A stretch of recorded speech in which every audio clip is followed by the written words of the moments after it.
حضور اکرم صلی اللہ علیہ وآلہ وسلم فجر کی نماز کے بعد اصحاب کرام رضی اللہ عنہ سے دریافت فرما لیا کرتے تھے کہ تم میں سے کسی نے کوئی خواب دیکھا ہے؟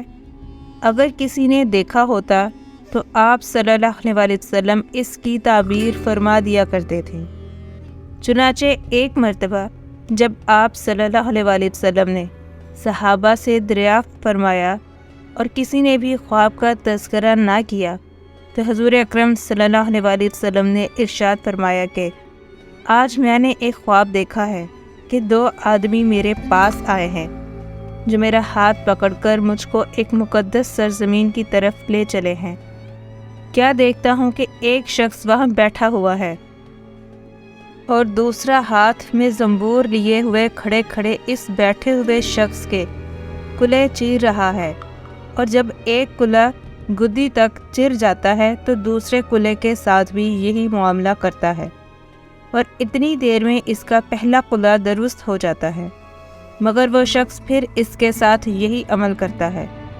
یہ دیکھ کر میں نے دریافت کیا آخر یہ کیا بات ہے؟ تو وہ دونوں کہنے لگے آگے چلیے۔ ہم آگے چلے تو ایک ایسے شخص پر سے گزر ہوا جو لیٹا ہوا ہے، اور دوسرا شخص اپنے ہاتھ میں ایک بھاری پتھر لیے ہوئے اس لیٹے ہوئے کے سر کو نہایت بے دردی سے کچل رہا ہے۔ چنانچہ جب وہ شخص اس کے سر پر زور سے پتھر مارتا ہے تو پتھر لڑک کر دور جا پڑتا ہے، اور وہ شخص ابھی اس پتھر کو لانے بھی نہیں پاتا کہ اس کا سر پھر درست ہو جاتا ہے، اور پھر وہ اسی طرح اس کا سر پھوڑتا ہے۔ یہ ماجرا دیکھ کر میں نے دریافت کیا کہ یہ کیا قصہ ہے؟ تو وہ دونوں آدمی کہنے لگے آگے چلیے۔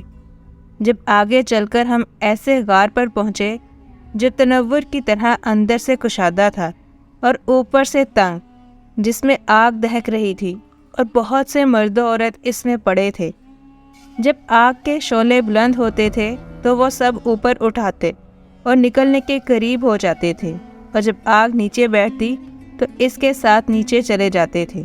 یہ دیکھ کر میں نے معلوم کیا کہ یہ کیا معاملہ ہے، تو وہ دونوں کہنے لگے آگے چلیے۔ آگے چل کر ہم نے دیکھا کہ ایک خون کی نہر میں ایک شخص کھڑا ہے اور دوسرا شخص نہر کے کنارے پر کھڑا ہے، جس کے سامنے بہت سے پتھر پڑے ہیں۔ جس وقت اندر والا شخص نہر کے کنارے کی طرف آتا اور نکلنا چاہتا ہے تو کنارے والا شخص زور سے اس کے منہ پر پتھر مارتا ہے کہ وہ پھر اسی جگہ پہنچ جاتا ہے، پھر نکلنا چاہتا ہے تو پھر مار کر اس کو اسی جگہ پہنچا دیتا ہے۔ اس حال کو بھی میں نے معلوم کرنا چاہا تو وہ دونوں کہنے لگے کہ آگے چلیے۔ آگے چل کر ہم ایک ایسے سرسبز و شاداب باغ میں پہنچے جس میں ایک بڑے درخت کے نیچے ایک بوڑھا آدمی اور بہت سے بچے بیٹھے ہیں۔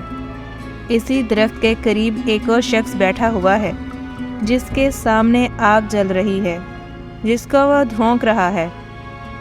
وہ دونوں مجھے اس مکان میں لے گئے۔ اتنا عمدہ مکان میں نے کبھی نہیں دیکھا تھا، جس میں بہت سے بوڑھے، جوان اور بچے موجود تھے۔ پھر باہر لا کر اس سے بھی اوپر لے گئے، جہاں پہلے گھر سے بھی زیادہ عمدہ مکان تھا، جس میں صرف بوڑھے اور جوان تھے۔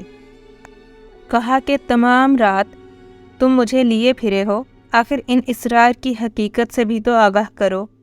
جب انہوں نے بتایا کہ جس شخص کے کلے چیرے جا رہے تھے وہ جھوٹا شخص ہے، جس کی جھوٹی باتیں دنیا میں مشہور ہو جاتی تھیں، قیامت تک وہ اسی سزا میں مبتلا رہے گا، اور جس کا سر پھوڑا جا رہا تھا وہ ایسا شخص ہے جس کو اللہ تعالیٰ نے علم قرآن عطا فرمایا، مگر رات کو غافل ہو کر سو رہتا اور دن کو اس پر عمل نہ کرتا تھا۔ قیامت تک وہ اس عذاب میں مبتلا رہے گا، اور آگ کے غار میں زناکار پڑے ہیں اور خون کی نہر میں سود خور ہیں۔ ہاں، وہ بڑے میاں جو سرسبز درخت کے نیچے بیٹھے تھے وہ حضرت ابراہیم علیہ السلام ہیں، اور ان کے گرد لوگوں کی نابالغ اولاد، اور اسی درخت کے قریب جو آگ دھونکنے والا شخص آپ نے دیکھا وہ مالک داروغہ دوزخ ہے، اور درخت کے اوپر والا وہ پہلا گھر جس میں آپ داخل ہوئے تھے عام مسلمانوں کا گھر ہے، اور دوسرا شہیدوں کا ہے، ہم دونوں آدمیوں میں جبرائیل ہوں اور یہ میکائیل ہے۔ اس کے بعد کہنے لگے ذرا سر اوپر اٹھائیے۔ میں نے سر اٹھا کر دیکھا تو میرے اوپر ایک سفید بادل مجھے نظر آیا۔ وہ کہنے لگے یہ آپ کا گھر ہے۔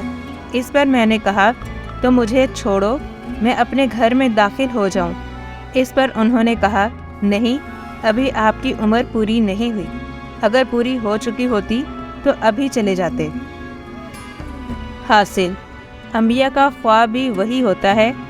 اس سچی حقائق سے جھوٹ بے عملی یعنی قرآن پاک کا علم ہونے کے باوجود اس پر عمل نہ کرنا، نیز زناکار، سود خور کی سزاؤں کا حال، نابالغوں، عام مسلمانوں اور شہداء کے درجات کا حال معلوم ہوا۔ اللہ تعالیٰ سب مسلمانوں کو ہر قسم کی برائیوں سے محفوظ رکھے اور نیک عمل کی توفیق عطا فرمائے۔ آمین ثم آمین۔